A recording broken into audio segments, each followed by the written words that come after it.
Every generation probably has its own thing that was going on when they were little that scars them for life.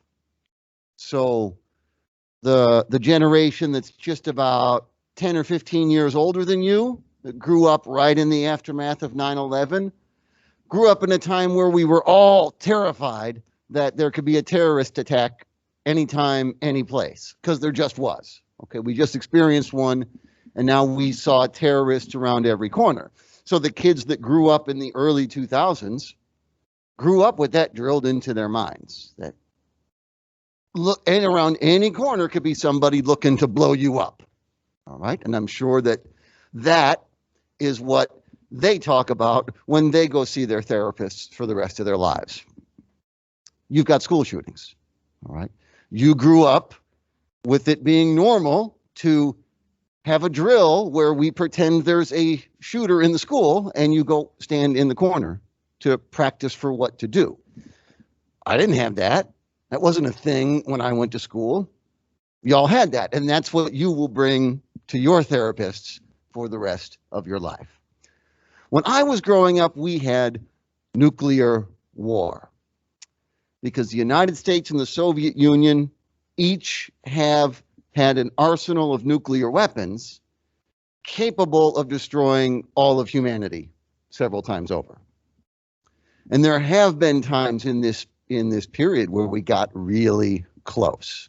We got really close when my dad was growing up in the 1960s, what's called the Cuban Missile Crisis. Moments away, one single different decision, and there could have been a nuclear war that wiped us all out. We got really close a couple times when I was little, but nobody knew about it. There were mistakes behind the scenes that they didn't tell us about for years. But that's what my generation grew up with to scar us for life. The policy was called mutually assured destruction, a joint policy. The decision was made by the two governments that, all right, if we build up enough weapons that we're able to destroy each other, then neither side will start a war. We'd keep the peace by having enough weapons to destroy each other.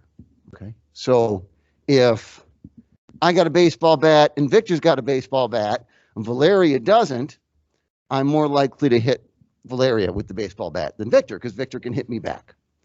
That was the policy between the U.S. and the Soviet Union in my father's whole lifetime growing up and throughout my childhood. And we had some interesting propaganda and interesting ways of dealing with it. So when I was growing up, we didn't have school shooter drills. We did have nuclear war drills. I want to show you this piece of propaganda. Now, this is from the 50s, so it's before my time, but this was still the policy. This was still the type of drills we had. Let me share this again for you.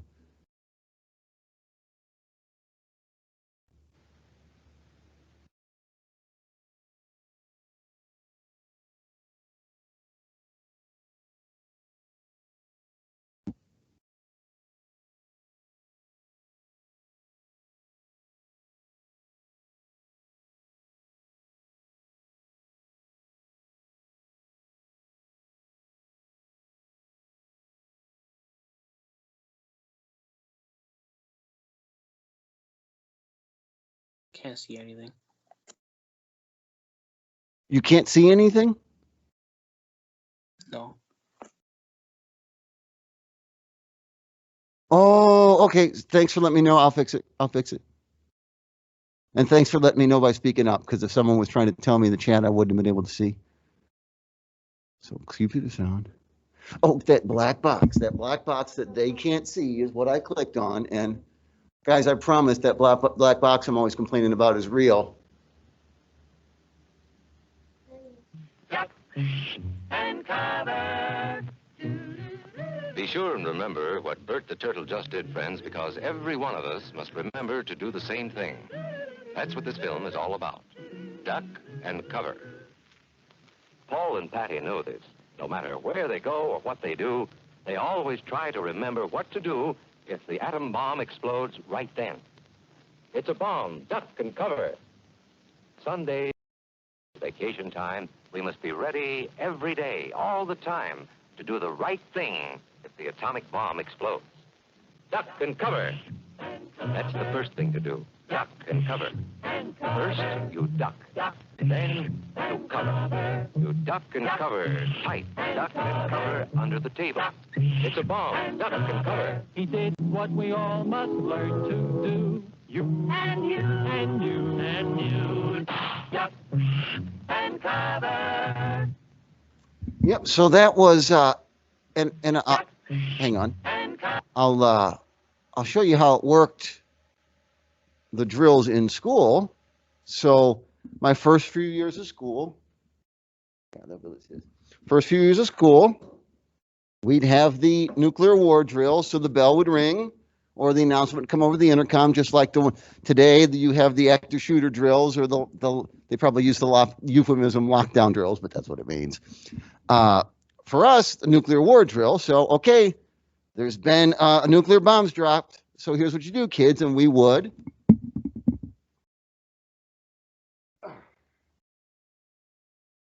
climb under. Can they see me? Yeah.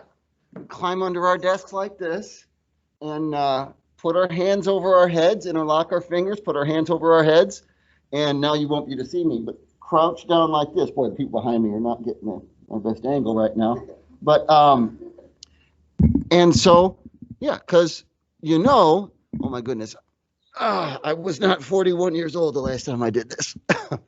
A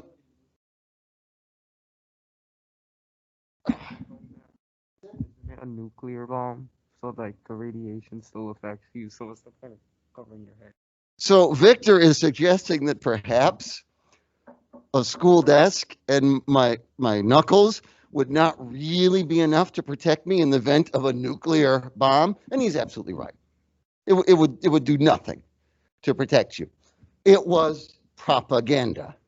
It was to instill in our minds the fear of an enemy, so that we knew on the other side of the world there was somebody who wanted to kill us, and who at any time could kill us. What's that? Yeah. Did you say simple? Yeah. It's a really simple way of looking at the world. She's right. It's dealing simply with a complex problem, which I seem to recall telling you is not a good idea. But that's how we grew up. Now, after the first couple years of grade school, we stopped doing that because relations got better between the two countries as the Cold War was coming to an end.